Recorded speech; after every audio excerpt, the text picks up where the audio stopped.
ನಮಸ್ಕಾರ. ಇನ್ಫೋಸ್ಟ್ರೀಮ್ ಯೂಟ್ಯೂಬ್ ಚಾನಲ್ಗೆ ಪ್ರತಿಯೊಬ್ಬರಿಗೂ ಸ್ವಾಗತ. ಇದೇ ರೀತಿ ಇಂಜಿನಿಯರಿಂಗ್ ಕಾನ್ಸೆಪ್ಟ್ಸ್ಗೋಸ್ಕರ ನಮ್ಮ ಯೂಟ್ಯೂಬ್ ಚಾನಲ್ನ ಸಬ್ಸ್ಕ್ರೈಬ್ ಮಾಡಿ, ಕನ್ನಡದಲ್ಲಿ ಇಂಜಿನಿಯರಿಂಗ್ ಕಂಟೆಂಟ್ಗಳನ್ನ ಕೊಡ್ತಿರೋ ನಮಗೆ ಸಪೋರ್ಟ್ ಮಾಡಿ. ಇವತ್ತಿನ ಈ ವಿಡಿಯೋದಲ್ಲಿ ನಾವು ಆರ್ಟಿಫಿಷಿಯಲ್ ಇಂಟೆಲಿಜೆನ್ಸ್ ಬಗ್ಗೆ ಕಲಿತಾ ಹೋಗೋಣ. ಸೊ ಆರ್ಟಿಫಿಷಿಯಲ್ ಇಂಟೆಲಿಜೆನ್ಸ್ ಅಂದರೆ ಏನು? ಫಸ್ಟ್ ನಾವು ಡೆಫಿನಿಷನ್ಸ್ನ ನೋಡಬೇಕು. ಏನು ಅಂದರೆ ಇಟ್ ಈಸ್ ಎ ಟೆಕ್ನಿಕ್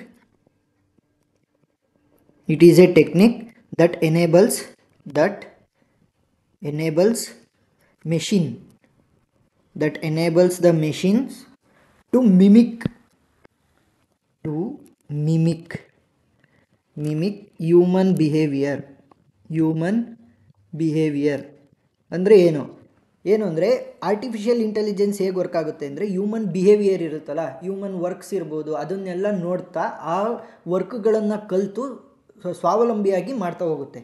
ಅದನ್ನು ನಾವು ಮಿಮಿಕ್ ಅಂದರೆ ಅವ್ರು ಹೇಗೆ ಮಾಡ್ತಾ ಇದ್ದಾರೆ ಹ್ಯೂಮನ್ಸ್, ಅದನ್ನೇ ಇದು ಕೂಡ ರೆಪ್ಲಿಕೇಟ್ ಮಾಡ್ತಾ ಹೋಗುತ್ತೆ. ಸೊ ಇದರಲ್ಲಿ ನಮಗೆ 4 ಅಪ್ರೋಚಸ್ ಬರುತ್ತೆ. 4 ಅಪ್ರೋಚಸ್. ಸೊ ಅವು ಯಾವುವು? ಮೊದಲನೇದು ನ್ಯಾಚುರಲ್ ಲ್ಯಾಂಗ್ವೇಜ್ ಪ್ರೊಸೆಸಿಂಗ್. NLP ಅಂದರೆ ನ್ಯಾಚುರಲ್ ಲ್ಯಾಂಗ್ವೇಜ್ ಪ್ರೊಸೆಸಿಂಗ್. ಇದೇನಕ್ಕೆ ಯೂಸ್ ಆಗುತ್ತೆ ಅಂದರೆ to communicate in human language. Human ಲ್ಯಾಂಗ್ವೇಜಲ್ಲಿ ಕಮ್ಯುನಿಕೇಷನ್ ಮಾಡೋದಕ್ಕೋಸ್ಕರ ನ್ಯಾಚುರಲ್ ಲ್ಯಾಂಗ್ವೇಜ್ ಪ್ರೊಸೆಸಿಂಗ್ ಯೂಸ್ ಆಗುತ್ತೆ. ಯಾಕಂದರೆ ಆರ್ಟಿಫಿಷಿಯಲ್ ಇಂಟೆಲಿಜೆನ್ಸ್ ಹ್ಯೂಮನ್ ಬಿಹೇವಿಯರ್ನೇ ಮಿಮಿಕ್ ಮಾಡೋದ್ರಿಂದ ಕಮ್ಯುನಿಕೇಷನ್ ಇಂಪಾರ್ಟೆಂಟ್ ಆಗಿರುತ್ತೆ. ಸೊ ಎರಡನೇದು ನಾಲೆಡ್ಜ್ ರೆಪ್ರೆಸೆಂಟೇಷನ್. ಸೊ ಇಲ್ಲಿ ನಾಲೆಡ್ಜ್ ರೆಪ್ರೆಸೆಂಟೇಷನಲ್ಲಿ ಏನಾಗುತ್ತೆ ಅಂದರೆ, ಅದಕ್ಕೆ ಏನೇನು ಗೊತ್ತಿದೆ, ವಾಟ್ ಇಟ್ ನೋಸ್, ಅದಕ್ಕೆ ಏನು ಗೊತ್ತು ಅಥವಾ ಕೇಳುತ್ತೆ. What it knows it will store. First ಅದೇನು ಮಾಡುತ್ತೆ ಅಂದರೆ, ಅದಕ್ಕೆ ಏನು ಗೊತ್ತು ಅಥವಾ ಅದರ ಎನ್ವೈರನ್ಮೆಂಟಲ್ಲಿ ಏನೇನಿದೆ ಅದನ್ನು ಕಲ್ತ್ಕೊಂಡು ಸ್ಟೋರ್ ಮಾಡುತ್ತೆ. ಆ ಸ್ಟೋರ್ ಮಾಡಾದಮೇಲೆ ಅದರಿಂದ ಕಲಿತು ಹ್ಯೂಮನ್ ಬಿಹೇವಿಯರ್ನ ಆರ್ಟಿಫಿಷಿಯಲ್ ಇಂಟೆಲಿಜೆನ್ಸ್ ಮಿಮಿಕ್ ಮಾಡ್ತಾ ಹೋಗುತ್ತೆ. ಸೊ ಮೂರನೇದೇನು?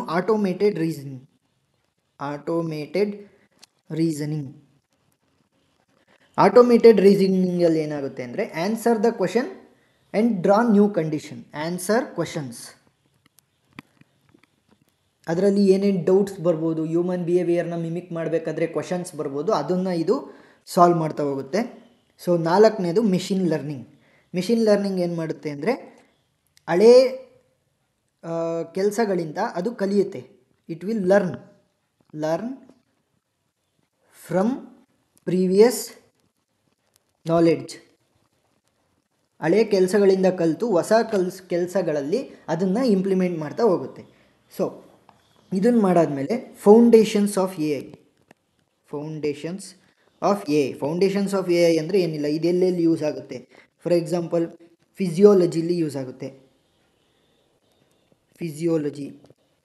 ನೆಕ್ಸ್ಟ್ ಇದು ಕಂಪ್ಯೂಟರ್ ಇಂಜಿನಿಯರಿಂಗಲ್ಲಿ ಯೂಸ್ ಆಗುತ್ತೆ. ನೀವೇನು ChatGPTನ ಯೂಸ್ ಮಾಡ್ತಾ ಇದ್ದೀರಾ ಅದಿರ್ಬೋದು, ಅಥವಾ ಗೂಗಲ್ ಜೆಮಿನಿ, ಪ್ರತಿಯೊಂದು ನಿಮಗೆ ಏನು ಕೆಲಸನ ಈಸಿ ಮಾಡ್ತಾ ಇದೆ. ಹ್ಯೂಮನ್ ಬಿಹೇವಿಯರ್ ಮೊದಲಾಗಿದ್ದರೆ ಟೀಚರ್ಸ್ ಬೇಕಾಗಿತ್ತು ನಿಮಗೆ, ಇವಾಗೇನು ChatGPT ಸಾಕು ನಿಮಗೆ ಕಲಿಯೋದಕ್ಕೆ. ಅದೇ ರೀತಿ ನೆಕ್ಸ್ಟು ಮ್ಯಾಥಮೆಟಿಕ್ಸಲ್ಲಿ ಯೂಸ್ ಆಗುತ್ತೆ. ಕಾಂಪ್ಲೆಕ್ಸ್ ಪ್ರಾಬ್ಲಮ್ಸ್ನ ಹ್ಯೂಮನ್ ಎರರ್ಸ್ ಬರ್ಬೋದು, ಅದಕ್ಕೋಸ್ಕರ ಮ್ಯಾಥಮೆಟಿಕ್ಸ್ನ ಪ್ರಿಸಿಷನ್ನಲ್ಲಿ ಮತ್ತು ಅಕ್ಯುರೇಸಿಲಿ ಕ್ಯಾಲ್ಕುಲೇಟ್ ಮಾಡೋದಕ್ಕೋಸ್ಕರ ಯೂಸ್ ಮಾಡ್ತೀವಿ.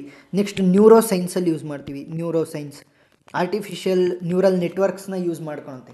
ಏನು ಅಂದರೆ, ನಮ್ಮಲ್ಲಿ ಏನಿರೋದು BNN, ಬಯೋಲಾಜಿಕಲ್ ನ್ಯೂರಲ್ ನೆಟ್ವರ್ಕ್, ನಮ್ಮ ಹ್ಯೂಮನ್ಸಲ್ಲಿರೋದು ನ್ಯೂರಲ್ ನೆಟ್ವರ್ಕ್. ಸೊ ಅದನ್ನು ಮಿಮಿಕ್ ಮಾಡಿಬಿಟ್ಟು ಆರ್ಟಿಫಿಷಿಯಲ್ ನ್ಯೂರಲ್ ನೆಟ್ವರ್ಕ್ ಆಗಿ ಕನ್ವರ್ಟ್ ಮಾಡಿಕೊಂಡು ಇದು ಕೂಡ ಅದೇ ರೀತಿ ಫಂಕ್ಷನ್ ಮಾಡ್ತಾ ಹೋಗುತ್ತೆ. ಸೊ ನೆಕ್ಸ್ಟ್ ಎಕನಾಮಿಕ್ಸ್ ಇರ್ಬೋದು. ಇದೇ ರೀತಿ ಬೇಜಾನ್ ಬರುತ್ತೆ. ಮೆಡಿಕಲ್ ಡಯಾಗ್ನಿಸಿಸ್ ಇರ್ಬೋದು, ಪ್ರತಿಯೊಂದರಲ್ಲೂ ಕೂಡ ಇದು ಯೂಸ್ ಆಗ್ತಾ ಹೋಗುತ್ತೆ. ಸೊ ಇವಾಗ ನೆಕ್ಸ್ಟ್ ಏನು ಮಾಡೋಣ ಅಂದರೆ, risks or disadvantages of artificial ಇಂಟೆಲಿಜೆನ್ಸ್ನ ನೋಡ್ತಾ ಹೋಗೋಣ. ಸೊ ರಿಸ್ಕ್ಸ್ ಅಂದರೆ ಏನು ಬರುತ್ತೆ? Job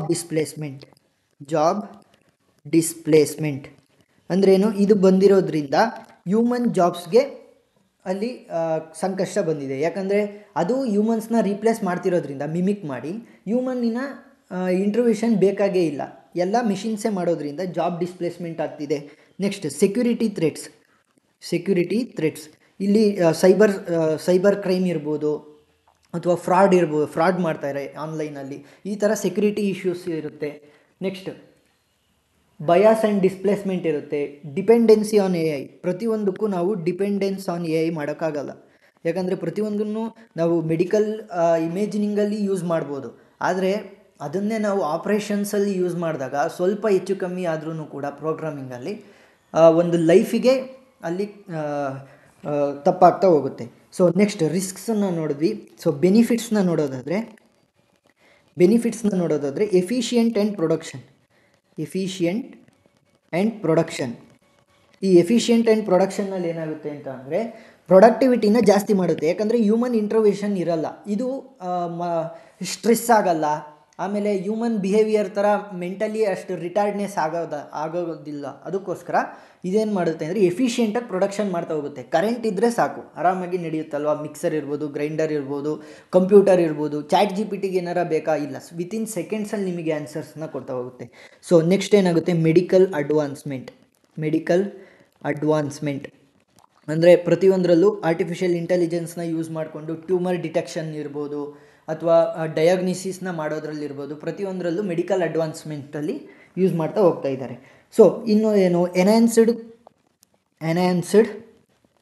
customer experience.